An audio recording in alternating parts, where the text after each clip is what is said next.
Okey, kita akan mulakan lakaran perspektif kita. Okey, yang pertama saya akan terangkan satu persatu ni, tapi dalam kadar yang sangat ringkas lah, sebabnya sepatutnya awak dah belajar di tingkatan 1 dan sepatutnya awak masih ingat lagi lah benda-benda ni. Okey, yang pertama adalah garisan binaan, garisan objek, unjuran ortografik, lakaran oblik, apa itu, macam mana rupa lakaran oblik dan macam mana rupa lakaran perspektif, dan akhir sekali adalah tajuk dan juga maklumat yang perlu ada daripada awak punya lakaran. Okey, kita pergi kepada garisan binaan dulu. Garisan binaan tu sifat dia awak kena buat jangan tebal, nipis je. Garisan tu nipis. Okey, nipis je. Okey, boleh nampak ke? Okey. Okay, nipis saja.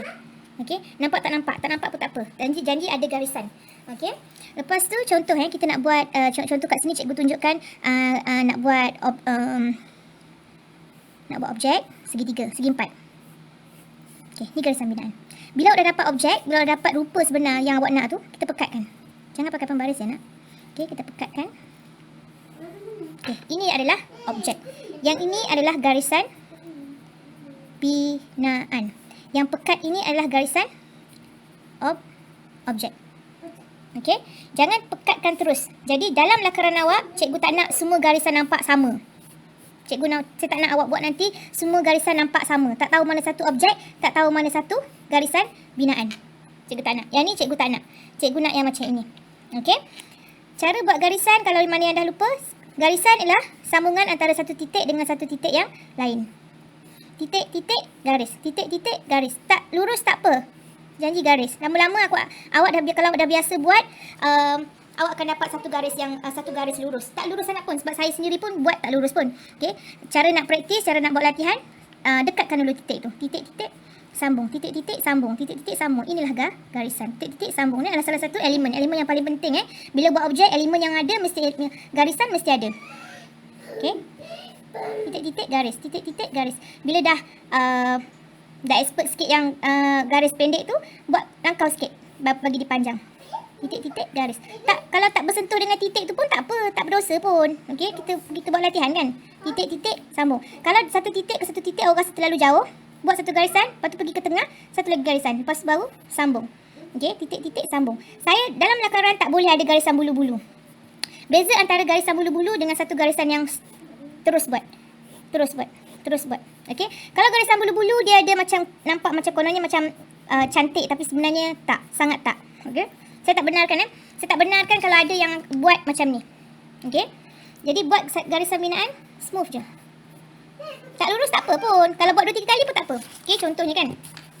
Awak buat sengit. Buat lagi sempur sengit. Buat lagi sampai dapat satu garisan lurus. Beza antara buat beberapa kali untuk dapatkan satu garis lurus dengan awak buat macam ni. Itu beza. Okey. Dah cerita pasal garisan objek dan juga garisan binaan. Okey, sekarang unjuran ortografik. Okey, lakaran awak ni awak nak buat mesti kena ada unjuran ortografik. Okey. Jadi sebenarnya kita nak buat lakaran dalam bentuk 3 dimensi, dalam bentuk lakaran perspektif. Jadi kita kena buat jugalah lakaran unjuran ortografik. Unjuran ortografik adalah unjuran yang mempunyai pandangan hadapan, pandangan pelan, pandangan hadapan dan juga sudut 45 darjah. 45 darjah.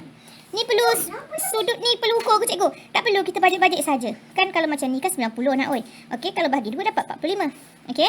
Jadi kat sini adalah pandangan atas ataupun pandangan pelan. Yang ni adalah hadapan, yang ni adalah sisi. Okey. Okey, contoh objek yang kita nak buat adalah segi 4 sama.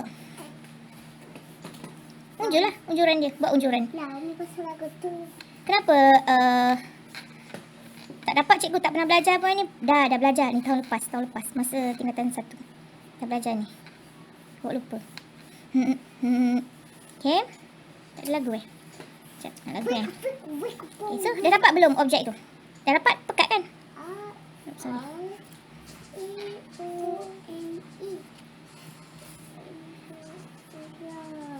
Ni pandangan Mi. Ya. Mi pasal lagu ni ke? Dah dapat pandangan pelan, hadapan dan juga pandangan sisi. Okey. Jadi yang seterusnya adalah perbezaan antara lakaran oblik dan juga lakaran perspektif. Okey. Beza antara oblik dengan perspektif. Kalau tengok kat sini, yang ni adalah oblik, yang ni adalah perspektif. Okey. Kalau oblik ya anak-anak. Kalau oblik, sekejap cikgu buat shadow sikit.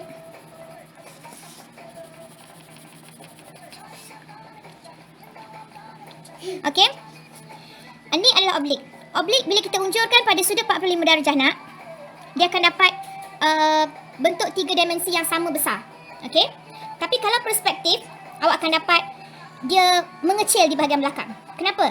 Sebab itu adalah perspektif. Sebabnya kita buat unjuran di satu titik lenyap tu. Okey, sama juga macam awak lukis gambar rumah di tepi sawah, di tengah sawah. Okey, awak lukis macam ni kan? Ni rumah. Tipu-tipu. Okey, ni ada bukit. Ni ada matahari. Okey, sini ada sawah padi. Betul? Sawah padi awak tu mesti bentuk macam ni. Kecil, besar. Okey, kat depan ni boleh nampak dia punya padi tu. Lepas tu boleh nampak orang tengah duk menuai padi. Okey, boleh nampak orang-orang yang duk jaga padi. Okey, contoh kat sini ada lampu sawah padi, lampu jalan. Kat depan ni boleh nampak besar. Okey, lama-lama benda tu akan jadi mengecil sampailah satu titik lenyap. Dia lenyap di hujung tu. Tapi bila awak pergi ke depan lagi, dia benda tu tak mengecil. Cuma pandangan itu sahaja yang kita nampak dia seperti kalau daripada depan ni kita nampak seperti mengecil. Itu namanya perspektif. Okey? Okey. So ni lah maksudnya objek ni sisi dia pun sama besar. Cuma pandangan yang kita akan dapat tu je. Okey, hasil pada objek itu sahaja. Okey? Boleh Okey, yang seterusnya adalah tajuk dan juga maklumat. Nak buat lakaran mesti ada tajuk, mesti ada maklumat. Okey? Okey, yang dikatakan sebagai tajuk maklumat tu maksudnya awak kena tulislah tajuk apa yang perlu ada pada awak punya lakaran tu. Kalau tak, macam mana orang nak baca? Okey, macam mana orang nak tahu sebenarnya awak buat apa? Okey, cara nak tulis kalau awak lupa. Okey, kalau awak lupa nak tak tahu ataupun dah lupa, bukan tak tahulah, sebenarnya dah lupa kan. Okey, buat satu garisan halus, garisan binaan.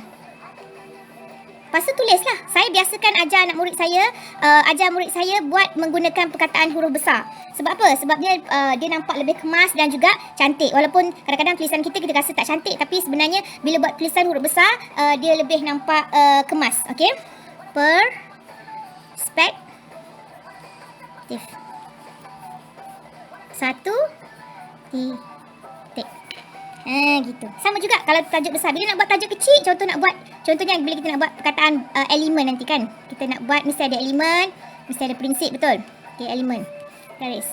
Okey. Kalau siapa yang dah biasa tulis menggunakan sebab kertas ni dia tak ada garis. Jadi kalau siapa dah biasa menulis lurus, dalam keadaan lurus, so tak perlulah buat garisan binaan ni, garisan rujukan ni tak perlu buat dah. Okey? Jadi saya nak ajar pada yang tak biasalah. Okey, kecilkan sikit. Okay, contoh elemen yang pertama adalah garisan. Tumpuk dah pensel cikgu. Okey, seterusnya lah. Elemen kedua, elemen ketiga. Okey.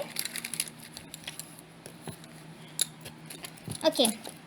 So, kita boleh pergi kepada yang seterusnya iaitu membuat lakaran perspektif satu titik. So hari ini yang kita nak lakar adalah 3. Cikgu nak awak lakar 3. Awak biasakan lakar sebab kita nak 3 lakaran idea. Jadi cikgu nak awak buat belajar dulu, bukan belajar, praktis dulu 3 bentuk asas. Okey? Okey. Mungkin hari ini kita akan belajar buat, cikgu akan tunjukkan contoh buat kubus. Kubus dia punya sisi dia sama besar. Okey? Kalau kuboid sisi dia tak sama besar. Okey, yang ni adalah bentuk prisma kan. Okey, 3 benda ni yang kita akan buat. Tapi cikgu tunjuk satu je. Cikgu tunjuk yang inilah senang. Okey, cikgu tunjuk kuboid. Okey, yang pertama cikgu nak awak buat kubus. Lakaran yang kedua, cikgu nak awak buat kuboid. Yang ketiga adalah prisma. Okey?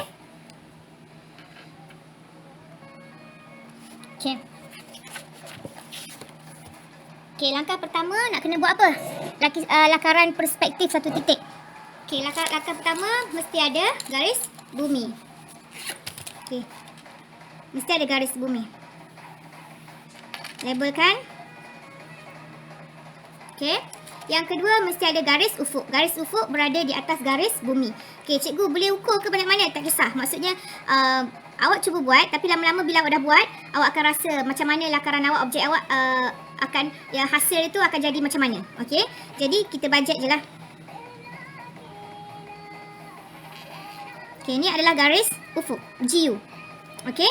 Dan seterusnya kita kena tentukan titik lenyap. Sebab ni adalah perspektif satu titik, jadi titiknya adalah satu saja. Kalau 2 titik, maksudnya dia akan ada satu titik lagi kat sini. Nantilah yang tu yang kita belajar kemudian, kita belajar yang ni dulu. Okey, jadi Sekarang ni kita nak buat kuboid. Okey, jadi objek yang perlu awak buat tu, kita bajet-bajet je lah dia punya saiz besar dia. Okey, sekarang kita akan buat panjang, lepas tu kita akan buat tinggi. Gitu. Okey, kalau salah jangan padam. Okey, tadi disebabkan cikgu rasa macam titik ni jauh sangat, jadi cikgu dekatkan sikit supaya hasil tu nampak lebih menarik. Okey, jadi bila dah buat ni, rupa ni awak tandakan A, B, C, D. Okey, ni pun kalau boleh jangan pekatkan. Okey, jadi setiap bucu ni awak unjurkan ke titik lenyap.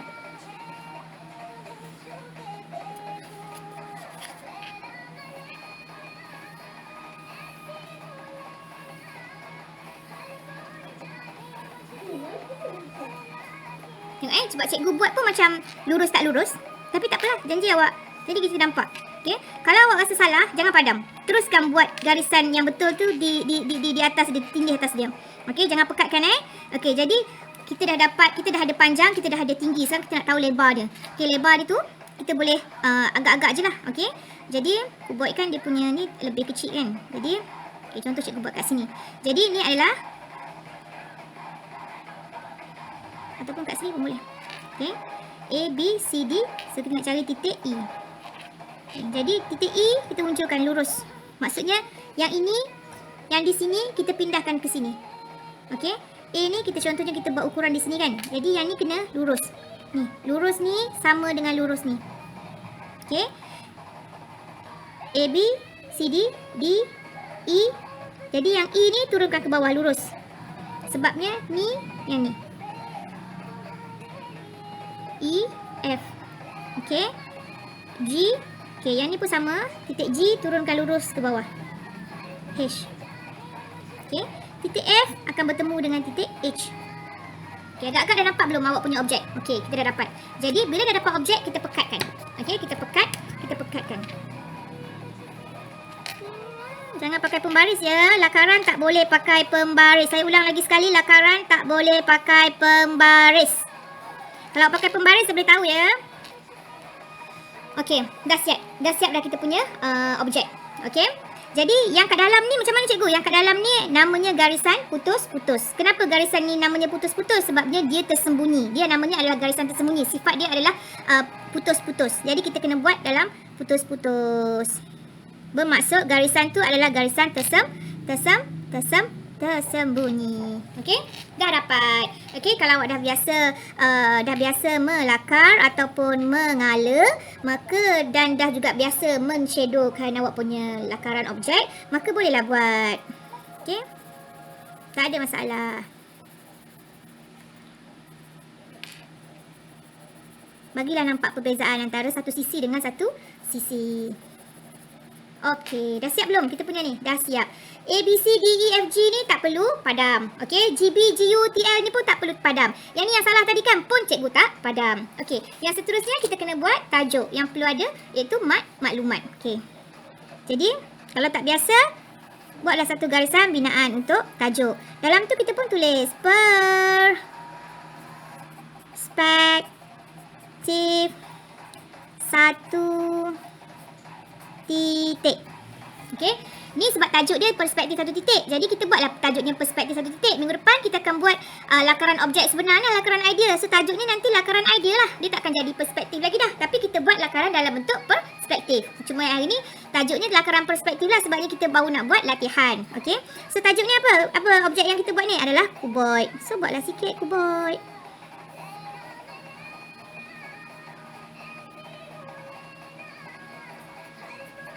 Lakaran kuboid. Okey. So jadi saya rasa itu saja. Jadi apa yang cikgu nak adalah awak hantar pada saya buat hari ni, hantar pada cikgu bentuk tiga benda. Sama je, kalau bentuk segitiga pun akan jadi, prisma ni pun akan jadi lebih kurang macam ni juga. Okey, buat dulu segitiga. Yang titik lenyap kan, tunjukkan je. Tunjuk. Okay, ni pun bajet. Dapat belum? Dah dapat. Bijak tak bijak?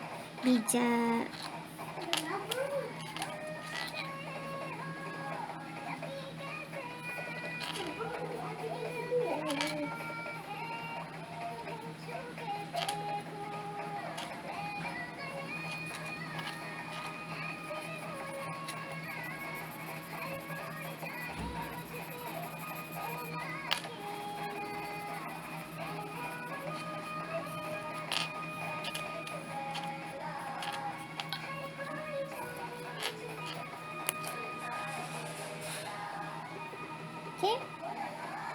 Jadi itu saja. Jadi cikgu nak yang ni, so yang pertama, yang ni yang kedua. Satu lagi awak kena buat kubus. Okey, nanti tajuk dia yang ni ni lah lakaran prisma. Perspektif satu titik lakaran prisma. Satu lagi perspektif satu titik lakaran kubus. Okey. So itu saja untuk minggu ini. Jadi buat fokus, pastikan awak menggunakan pensel kayu, mesti ada pemadam. Tak boleh pakai pembaris. No. Okey, itu saja daripada saya. Sekian, terima kasih.